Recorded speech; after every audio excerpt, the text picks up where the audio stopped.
सलाम मसनून आदाब। नूरी academy YouTube channel पर आप तमाम ही नाजरीन का इस्तकबाल किया जाता है। यूजीसी के सेक्रेटरी प्रोफेसर रजनीश जैन की जानिब से आज 12 अक्टूबर 2021 को नेट क्वालिफायर और पीएचडी करने वाले स्टूडेंट्स के लिए एक बहुत बड़ी खुशखबरी निकल कर सामने आई है।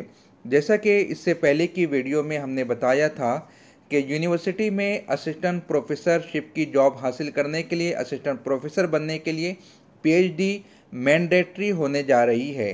जी हाँ, 1 जुलाई 2021 से यूनिवर्सिटी में असिस्टेंट प्रोफेसर बनने के लिए पीएचडी को कंपलसरी कर दिया गया था। लेकिन आज 12 अक्टूबर 2021 को जो नोटिफिकेशन आया है, यूनिवर्सिटी ग्रांट कमीशन के सचिव प्रोफेसर रजनीश जैन के ज़रिए से, वो बड़ा ही खुश आइंद है। इसमें ये कहा गया है कि पेंडेमिक सिचुएशन यानी कोविड-19 की वजह से ये जो डेट है, ये डेट एक्सटेंड कर दी जा रही है।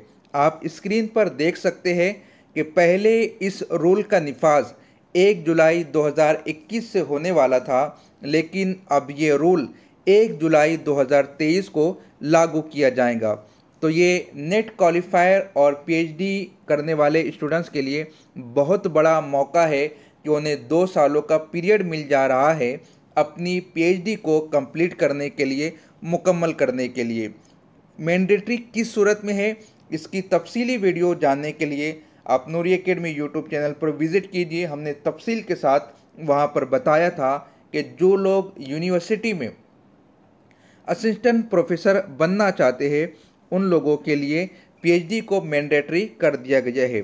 जबकि आप अगर कॉलेज में असिस्टेंट प्रोफेसर बनना चाहते हैं तो ऐसी सूरत में आपको नेट या सेट एग्ज़ाम पास होना ज़रूरी है। लेकिन यूनिवर्सिटी में अगर आप असिस्टेंट प्रोफेसर बनना चाहते हैं तो 1 जुलाई 2023 से जो रूल होगा वो ये है कि नेट के साथ पीएचडी होना ज़रूरी है। तो 2 सालों का मौका स्टूडेंट्स के पास है, वो इन 2 सालों में अपनी पीएचडी कंप्लीट करके एलिजिबल हो सकते हैं यूनिवर्सिटी में प्रोफेसरशिप के लिए। इस तरह की मालूमाती वीडियोस हासिल करने के लिए नूरी एकेडमी यूट्यूब चैनल को सब्सक्राइब कीजिए, बेल आइकन को क्लिक कीजिए और इस मालूमाती वीडियो को अपने दोस्त अहबाब में शेयर कीजिए। मिलते हैं अगली वीडियो में। खुदा हाफिज़।